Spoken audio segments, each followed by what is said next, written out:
Today is Mental Health Awareness Month, and I like to talk mental health daily. Important conversations to have. Talking about mental health issues should be no different than talking about aches and pains and other types of medical conditions. Mental health is health. We cannot feel embarrassed to talk about what we are going through because it's so easy to hide, and then it gets bottled up and it festers and the problem doesn't go away, it gets worse. Joining us on the phone to help us identify some signs when a person might be struggling or might be experiencing mental illness or some issues with their own mental health. In light of Mental Health Month, we have psychiatric DNP Dr. Stephanie Hancock to talk about mental health. Good morning, doctor. Thank you so much for joining us today. Good morning. Thank you so much for having me. Absolutely. No, it's always a great day to talk about mental health, and I love your social media, by the way. I just started following you, and it's packed with great advice. You work with people every day. Do you see the struggle people have talking about what they're experiencing if they're going through mental illness? Oh my goodness. More so than ever, especially when we have the pandemic. And then we also have a group of people that are coming from silent cultures like Africa and other silent cultures. And so because of the stigma that is on mental illness, a lot of people are still having problems talking about it. And the stigma, is it because maybe it's perceived as if you talk about a mental illness or a struggle with mental health, it's perceived as a weakness? Is that what the stigma is? Absolutely. You have men that are being raised to not share, don't cry, don't let them see you crying. You know, crying is a sort of weakness to other people. You also have cultures that are not open to even accepting that there is mental illness. And so because of that, you have a lot of people that are just bottling all these things in, and it's exploding into our atmosphere right now with the pandemic really exposing even more of mental illness. And it's time to start to talk even more about it than ever before. Absolutely. You know, for those who don't talk about it, what are some signs or some things that friends or coworkers should be looking for that could indicate someone is experiencing mental illness? Oh my goodness. One of it is sadness, just utter sadness. If you have a friend that you guys go out a lot before, and all of a sudden they're standing by themselves, they don't want to be bothered, if they're irritated all the time, if there's anger outbursts, like for example, you guys meet and all of a sudden you say one thing and they almost chop your head off. Right. That is part of something about to happen. Right. Drastic mood swings, you know, and mental illness or poor mental health is one thing, but signs that someone could be at risk of harming themselves that we should keep an eye out for. Oh my goodness. Well, here's the thing. A lot of times people that do want to harm themselves, for example, cutting, they really don't want to die. It's just a cry. It's a cry. It's an outreach out there. So if you have, for example, a teenager in the home, it's always in the house, does not want to go outside of the room, it is important for you to really engage that teenager. If you have a teenager that's constantly talking about death or talking about hearing voices or talking about, oh my God, I have racing thoughts. If you have people that are, just like you said earlier, today they're happy, in the next 5 minutes they're, the other way, mood swinging. Right. These are signs that that person is in trouble.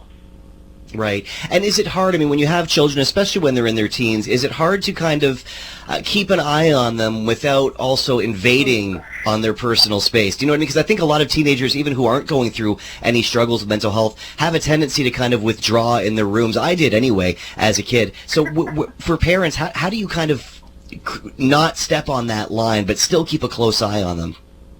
Well, here's the thing. I deal a lot with teenagers and their parents, even in my clinic these days. And you're right. How do you not step on their toes? But here's the thing, though.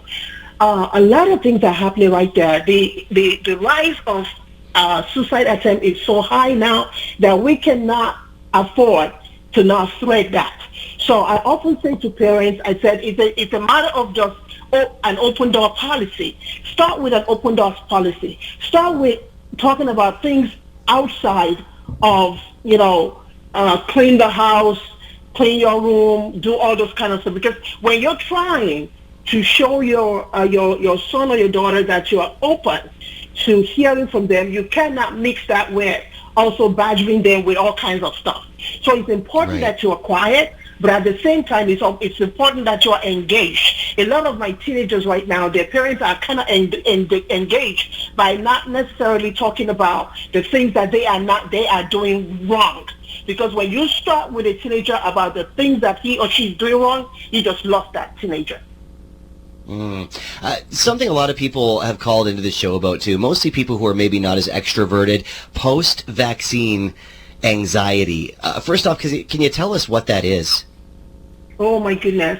All right, so we have for years. For over a year now, we've heard so many stories on the internet about take the vaccine, don't take the vaccine. If you took the vaccine, you get sick. You know, all this kind of badgering. We've had all these, messages that are mixed messages and all that. So we have teenagers that are being bombarded by all kinds of. So you have teenagers they're already prone to depression, they're already prone to anger outbursts, they're prone to anxiety. And so you have a situation now where, okay, we're now taking the vaccine, but yet the underlying cause, the mental illness is still there, anxiety is still there. So you have teenagers that are even afraid. Now that we're beginning to get to the next phase of, okay, maybe teenagers will start having the vaccine, people are anxious. 1 year of staying in the house and not going anywhere is kind of really made people even more anxious. So when you talk about post-vaccine, it's not necessarily about the vaccine, but it's about the whole pandemic as a whole. So people are nervous. They're afraid to want to go back now. Now they have to go back to school. They're excited to go back to school, yet they're still afraid. So when you talk about anxiety, you're talking about people that are they're excited about going back to school, but at the same time, you know, they're not too excited because they don't know what's out there. Right. It's almost like an agoraphobia kind of kicks in. How do you combat that? Like, how do you get comfortable again to go back out if you're kind of dreading it? Well, I often say there's certain steps that you want to take when you are experiencing anxiety. One of it is just getting in touch with your thought process. And how do you do that? By just being quiet for a second and just being still and understanding that, you know what, there are certain things in life that we do have control over and there are other things that we don't. And a lot of times when we are so anxious, we're trying to overwhelm our system with so many things. And so the first thing you want to try and do is just be still. Just be still and understand that, you know, answers will come in the stillness. Answers come in stillness, not in chaos. Good to know. Dr. Stephanie Hancock, it is a pleasure. I'll share your Twitter. Thank you so much for joining us this morning. I appreciate it. Thank you so much for having me. Have a good one. Absolutely.